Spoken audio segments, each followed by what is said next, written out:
So hello Doug, my name is Raewyn Stedman. I will be your interviewer today. I've got a couple of questions here. So I'll just start off with who are you and tell us about yourself and why you're here. It's quite hard talking about yourself. I've just retired from 39 years as a principal, and I was your principal, and I went to Japan with you, and what an amazing group of kids, the Kapahaka. That was about 6-7 years ago, was it? 5 years ago. Yeah. And we had a lot of fun, didn't we? Yeah, I did too. I just come back from China, and I had a week in the school, and then I went to Japan with you lot. But I enjoyed Japan better than China. Yeah, yeah. And you kids were so funny. You're all comedians. Yeah. Yeah, 21 years at Whakatane Intermediate, and then about another 19 years of principal of 6 other schools right throughout New Zealand. Primary, contributing, secondary, all types of schools. And but the last few years at Intermediate I was quite busy because I was on the NZ AIMS executive in Wellington, and for a couple of years I was president of AIMS. I've got 4 children. They've all grown up, and 3 of them are triplets. So that's been really interesting. My wife, who is the mother of the triplets, she died in 1996.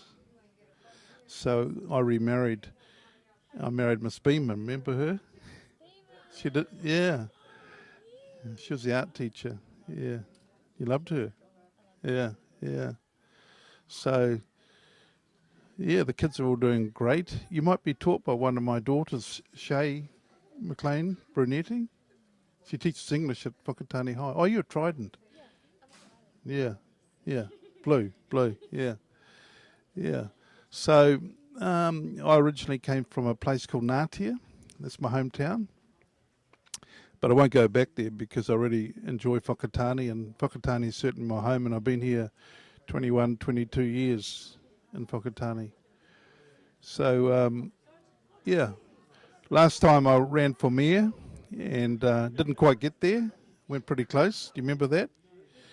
Yeah, but that was good because I really enjoyed the last 2 years at the intermediate. I gave up the intermediate last year, and what I've been doing is travelling quite a bit this year and having a rest, and I didn't realise how tired I was after 47 years in education. Yeah. So what are you passionate about? When I left school, I wasn't sure what I was going to do, so I thought I'd go to Teachers College, Auckland Teachers College, to decide what I wanted to do. And I was sent into South Auckland, and my first 7 years of teaching were in South Auckland. And it was rough and tough, and I loved every minute of it. You could get any group of kids and you would win every sporting event going. You know, I coached Roller Mills, Auckland East Roller Mills, and I think by working in South Auckland, it really gave me a passion for teaching kids from poorer families because I found them more interesting. I found that when you had success, it was, you felt really great. When I had my farewell last year, a person that turned up, surprisingly, one of my ex-students was a great All Black called Frank Bunce. And I taught him for 2 years in South Auckland. The head of the Education Council in New Zealand at the moment is Barbara Alalatoa. She was in one of my classes in South Auckland. And now she's, one of the heads of education, and she and Frank were in the same class. So, some of those people from South Auckland, Otara, Mangere, areas like that really didn't start off with much, have done some great things. Yeah, it was so neat catching up with Frank, and, we've become really good mates. And he's been one of the greatest All Blacks ever, Frank. I said to him, did I coach you in rugby? He said, yeah, I did. I coached them rugby, but I can't remember so many kids, eh? Yeah, yeah. So I think that sort of gave me the passion for, um, kids from poorer backgrounds maybe, and I've had that focus in a lot of my career. I think, there's a group at Whakatane Intermediate that come from fairly tough backgrounds, as you know, eh? And I feel a real empathy for those kids. I felt, a real warmth and a connection with those kids. And that was one of the reasons I really loved being at the intermediate so much. Cool. Thank you, sir. So, what is your fondest memory? Well, fondest memory was maybe having the triplets, I think. People say to me, it must have been really hard work, but they were the best days of my life, those kids, 2 girls and a boy. Yeah, and I talk to them every day today.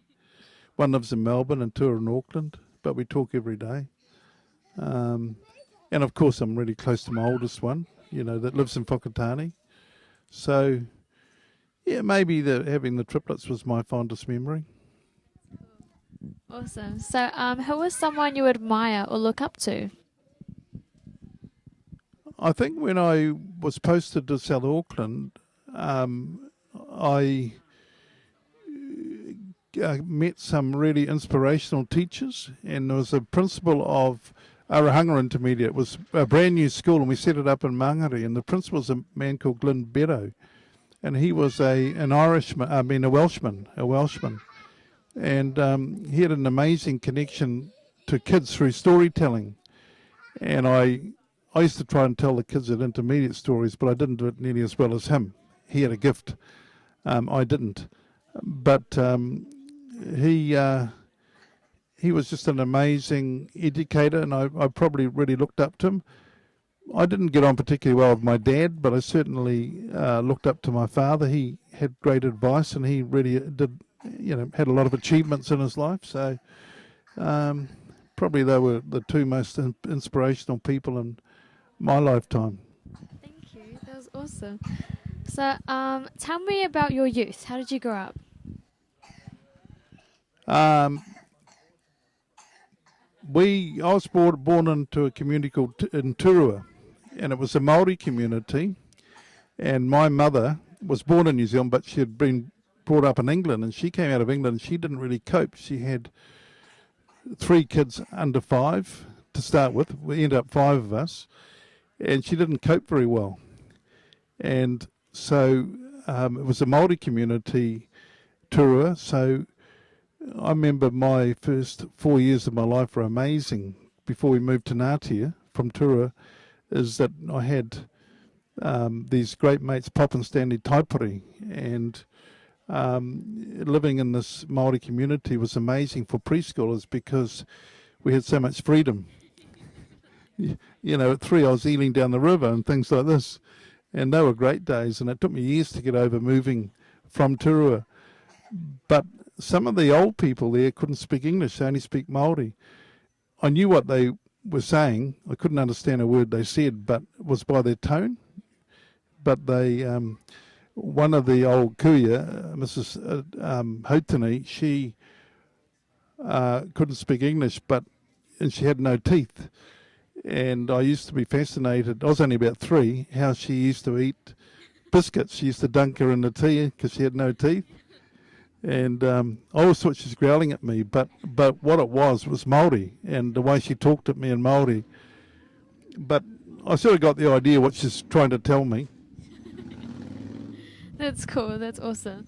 So, do you think if you grew up in different circumstances, whether or not they would have altered your childhood and how you turned out today? I think the first 3 years of life are the most important, most formative, and I think being in that community was very formative. When I was about 40, I was principal of Raitahi School, and I called into a dairy in Turangi, and there was a woman there, and I didn't have a clue who she was, and she said to me, I used to wipe your bum and change your nappies. And I'm a 40-year-old principal, and she was one of the Taipuri sisters in Turua. She recognised me, I didn't recognise her. From Turua, we moved to Ngatia because my father set up a business. And then when we were 13, we all went to, well, we're different ages, of course, but we all went to Mount Albert Grammar. And the others all went to Hauraki Plains College when they were 17, but I stayed on because I was offered a place in the first 15, so I wanted to play Mount Albert Grammar first 15, which was quite neat, and it's still quite neat these days. They're very competitive, so so that was a highlight for me, playing first 15 for Mount Albert Grammar, and we had most of them represented New Zealand in something, the first 15 boys, except for me. We had a great rugby player, Sir Brian Williams, was our first 5. He got a knighthood a couple of years ago. And we're all still in touch. That first 15 is still in touch. Then from there, I went to Auckland University and, to train as a teacher. And from there, I went taught in South Auckland. And then I went to back of Wairau, Taihape, to a principal of a school there, principal of a school in Milton, principal of a school Clutha Valley, Raitahi principal, and then I was principal of Coromandel Area School, and then here. So I was principal all over the country. Thank you for that. So, what were your goals and aspirations when you were younger, and how did you achieve them? I always knew that I was going to have an education, but I didn't know what. I wanted to be a vet at one stage. But I don't know really why I decided to be a teacher. When I was in my 30s, my father wanted me to go into his business, but I'd need to have trained as a lawyer, and I didn't want to train as a lawyer then. By then I was enjoying teaching. So, I've loved every minute of it. There was never a day I didn't want to go to work. So I've been really, really lucky that every day I've wanted to go to work. And you got to work hard, but it doesn't feel like work. A lot of it's fun. But being a principal too, there's a lot of problems, a lot of problem solving. There's some great kids. There are naughty kids. But I learnt as I went on that a lot of the kids don't mean to be naughty. They don't know how to behave. So you've got to show them how to behave. They don't realise that what they're doing is naughty and disruptive. And you find good in every kid. Thank you. So, who are the youth of Kopeopeo to you?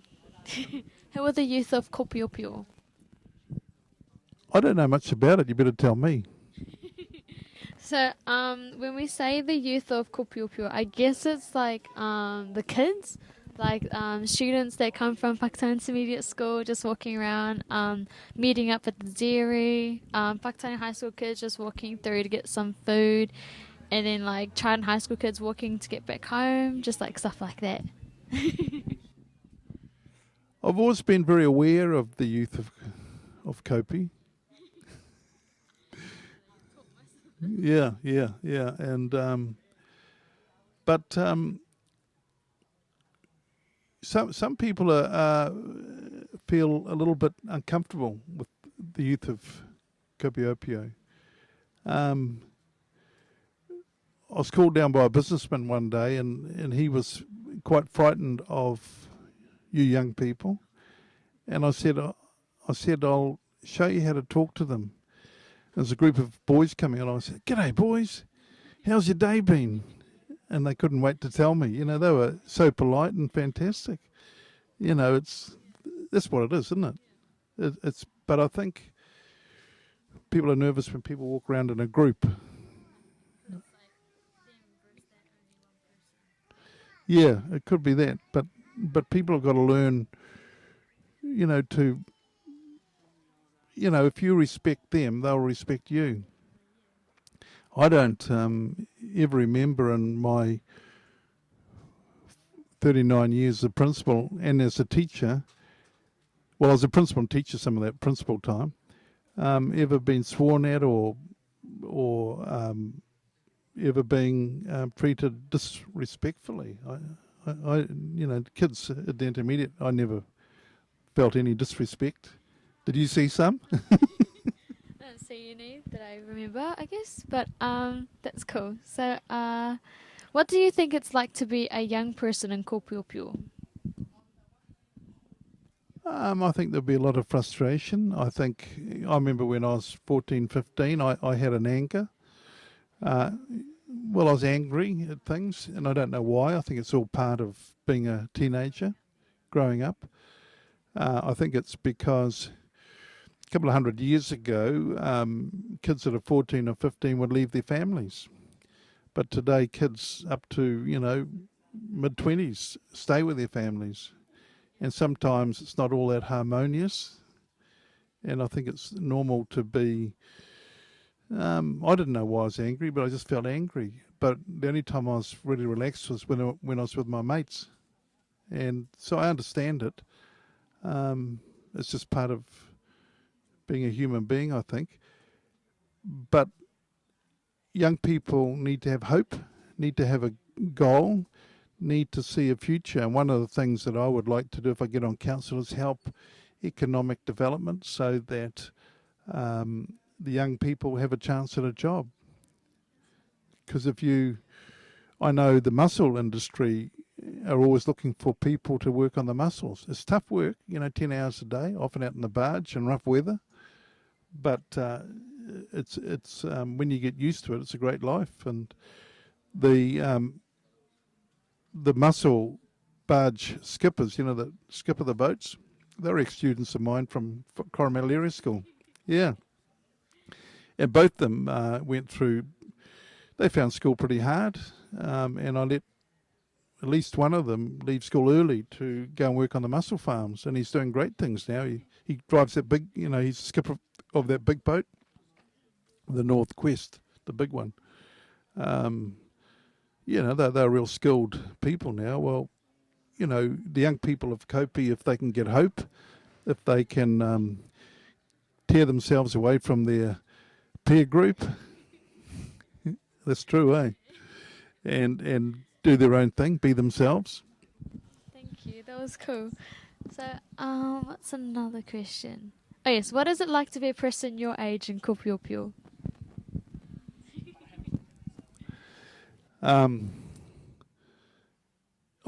Interesting. I met one former student the other day, and he said to me, "Oh, Mr. McLean, really good to see you. Have you got any spare change?" He's very polite. I didn't have any spare change, but I don't like to see that. I'd like to see people like that, have a chance of work and, beginning to lead happy lives. If you can get work, get a bit of money in your pocket, have a purpose in life, you lead a happy life, eh? Yeah. Thank you. Alrighty, so what do people say about... Oh wait, what was it? Oh, sorry. At night, do you ever feel threatened and need someone to feel comfortable with at all? No, not at my age, no. I've never felt threatened, never. Yeah. I don't, part of my job is to keep the staff safe, teachers safe, and so, I just take it part and parcel of life. It doesn't bother me at all. That's cool. So, do you notice the different stereotypes with people and like the different variety of shops here between the Strand and Koipi? Yeah, they're quite different. There is a, I notice that this shop here, Salvation Army, has been quite busy, and that's quite good. A lot of food shops here, takeaway shops, quite different. But when you look at Kopi, the road's in good order, the footpaths are in good order, there's nice trees round. Could it be a bit like there's places in the world where the similar type of people, and they celebrate. I'm thinking of places like, well, New Orleans, um, far bigger, but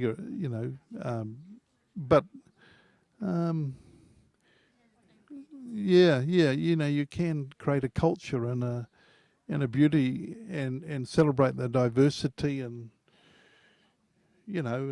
I don't know. I think there's a lot of potential here. Thank you. So, what do people say about Kopeopeo, and what do you say about Kopeopeo? There's negativity about Kopeopeo. There's negativity, but yeah, I I think that can be changed. I think why not block the street off and have a music festival down there, or a food festival, or you know things like that. You know, make it into something really positive. I find the people here friendly, incredibly friendly. You walk down the road and everyone says hello to you. It's amazing. I just wish people would, get to, interact with the people here. And, I think it's a pretty neat place. Thank you. Awesome. So, what do you think the young people of our rohe or area want our decision makers to know about them?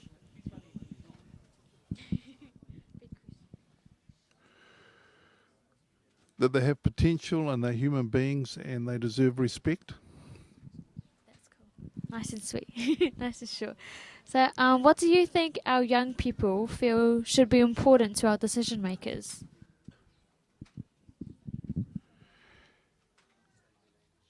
One of the things that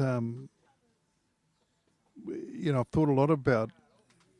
In 2016, I organised an international conference for middle school educators, and we had quite a few came from Australia, and we had it one day out at Tuhoi, in their building there, and a lot of the delegates from Christchurch, Wellington, and Australia were quite emotional, because what they saw was the Māori culture in such a positive light.